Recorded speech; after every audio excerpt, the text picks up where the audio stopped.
السلام علیکم ورحمۃ اللہ وبرکاتہ۔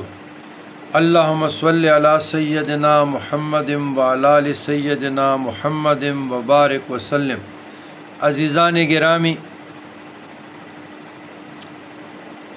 میں آج آپ لوگوں کو سورہ فاتحہ اور سورہ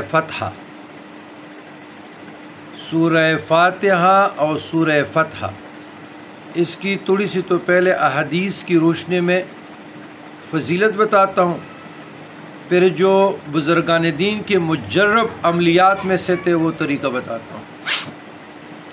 سورہ فاتحہ پر پہلے بھی میں نے سر حاصل گفتگو کی، یہ طریقے سب کچھ بتا دیا، لیکن یہ دونوں سورت فتح کے ساتھ تعلق رکھتی ہے، تو میں دونوں کو جوڑ کے جو وظیفہ ہے وہ بتا رہا ہوں۔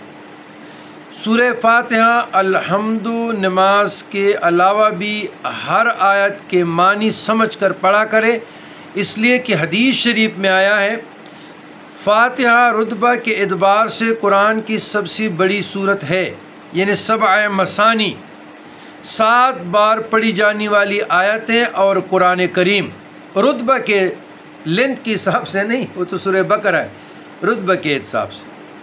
یہ ہدایت الروات جلدوم 375 بخاری عن ابن سعید الخدری رضی اللہ تعالیٰ عنہ راوی ہے۔ دوسری حدیث رسول اللہ صلی اللہ علیہ وسلم نے فرمایا مجھے فاتحۃ الکتاب یعنی قرآن کی پہلی سورہ عرش برین کی نیچے خزانے خاص سے عطا کی گئی ہے۔ کنز العمال جلدوم 129 حاکم عن ماکل بن یسار رضی اللہ تعالیٰ عنہ۔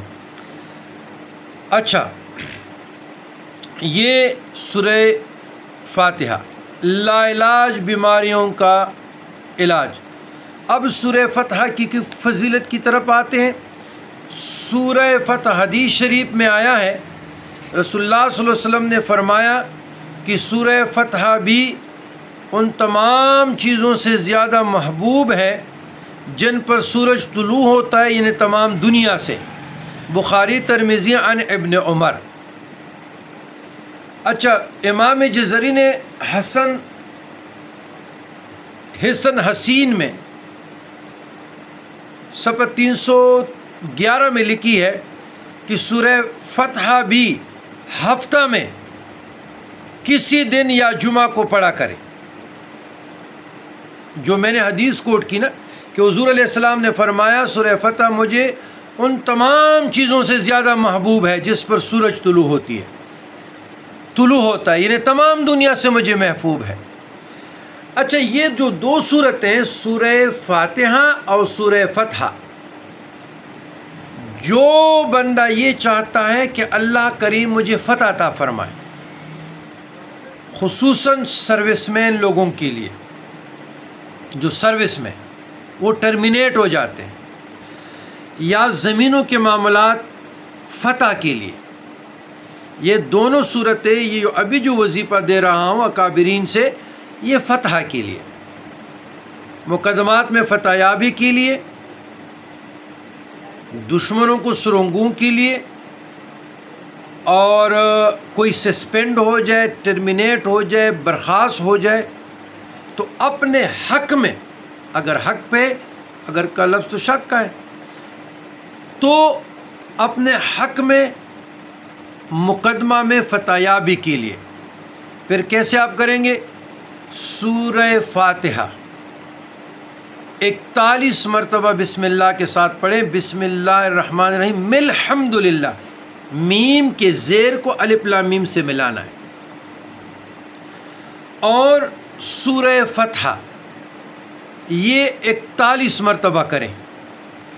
تو جو دن میں نے بتایا نا کہ جمعہ اور ہفتہ، حدیث میں جو جمعہ اور ہفتہ آیا ہے نا، ہفتہ میں کسی دن یا جمعہ، تو آپ اس طرح کریں کہ ہفتے کی دن، یعنی ہفتے میں 1 ویک میں کسی بھی دن آپ پڑھیں یا جمعہ میں، تو دیکھیں ہفتے سے ویک شروع ہو جاتا ہے نا جی، اور جمعہ پہ ختم ہوتا ہے، تو آپ اس طرح کریں کہ جمعہ کے دن بھی اس کا ختم کیا جائے اور ہفتے کے دن بھی اس کا ختم کیا جائے، تاکہ دونوں وصل پیوست ہو جائے، سارا ہفتے میں آ جائے گا۔ پھر سورہ فاتحہ اور سورہ فتح بقایا 6 دن یا 5 دن، 5 days ہو گیا، 5 دن ایک مرتبہ کسی بھی وقت پڑھے۔ اور اس کی نیچے جو آیات ہے اس کے بعد نصر من اللہ و فتح قریب، نصر من اللہ و فتح قریب، نصر من اللہ و فتح قریب، یہ کثرت سے پڑھیں، جتنا زیادہ پڑھیں۔ حاضی الاسم اعظم، یہ اسم اعظم ہے فتح کے لیے۔ فتح بس آپ سمجھ جائیں، جہاں بھی آپ جائز پہ ہو، فتح آپ چاہتے ہیں، سسرال پہ چاہتے ہیں، بیوی کو فتح کرنا چاہتے ہیں یا بیوی میاں کو فتح کرنا چاہتے ہیں، اس قسم کے جو بھی فتح یابی ظفر یابی کے متعلق ریلیٹڈ معاملات ہے، تو یہ صورت سورہ فاتحہ، سورہ فتح ہفتہ کے دن 41 مرتبہ اول آخر درود شریف، پھر جمعہ کے دن 41 مرتبہ فتح یابی کے لیے، نصرت کے لیے، شرف یابی کے لیے اور ظفر یابی کے لیے۔ اس کے بعد نصر من اللہ و فتح قریب، نصر من اللہ و فتح قریب، نصر من اللہ و فتح قریب، یہ کثرت سے پڑھنی ہے انشاءاللہ۔ جس طرح مکن ہوتا ہے نا، اور اس میں مکھی یا گر جاتی ہے یا بال یا چونٹی یا مچھر، اس طرح آپ نکلیں گے۔ تو یہ جو وظائف ہیں ازمودہ ہے ہمارے بزرگان دین کے، اکابرین کے، اللہ کی طرف سے عطا ہے اور آپ لوگوں کو بتائے جا رہے ہیں۔ تو الحمدللہ اللہ کا بہت احسان ہے، اللہ کا بہت کرم ہے۔ جب ضرورت ہوتی ہے تو ہم بھی تو پڑھتے ہیں، ہمارا کام یہی تسبیح ہے۔ میں آپ لوگوں کو صرف بتا رہا ہوں، یہ 1000 ہے، یہ 100 ہے، اور یہ در الخیرات قصیدہ برد وظائف کی کتابیں یہ ساری پڑھی، یہ میرا کام ہے، اور یہی کام آپ لوگوں کو بھی لگا رہا ہوں، آپ لوگوں کو بھی بتاتا ہوں۔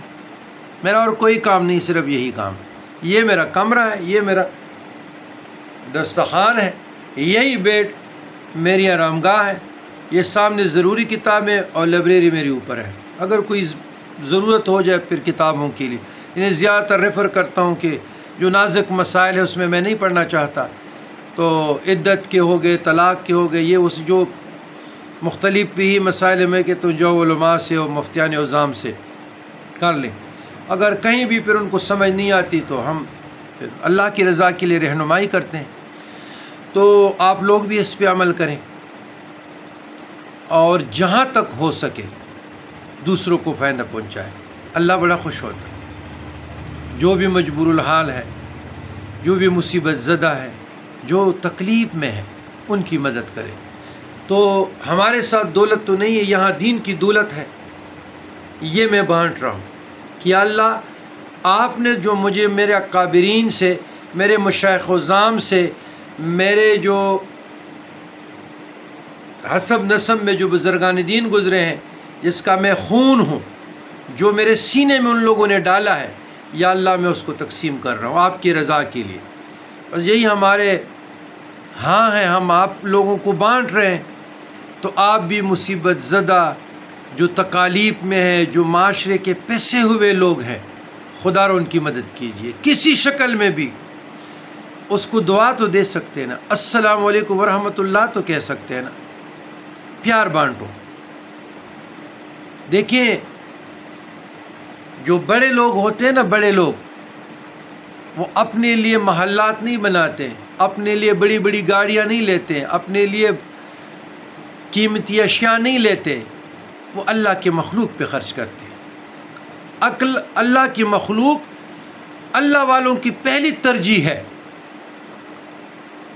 لیکن بعض لوگوں کی سوچ از ویری ڈیفرنٹ۔ تو آپ اس پیغام کو آگے شیئر کرتے رہیں، اور انشاءاللہ تعالی عید کا آج ہمارا دوسرا دن ہے، انڈیا ہندوستان میں پہلا ہے، تو ساروں کو عید سعید مبارک، اور انشاءاللہ پھر ملتے رہیں گے۔ والسلام علی من اتبع الہدی، پیر غلام علی شاہ۔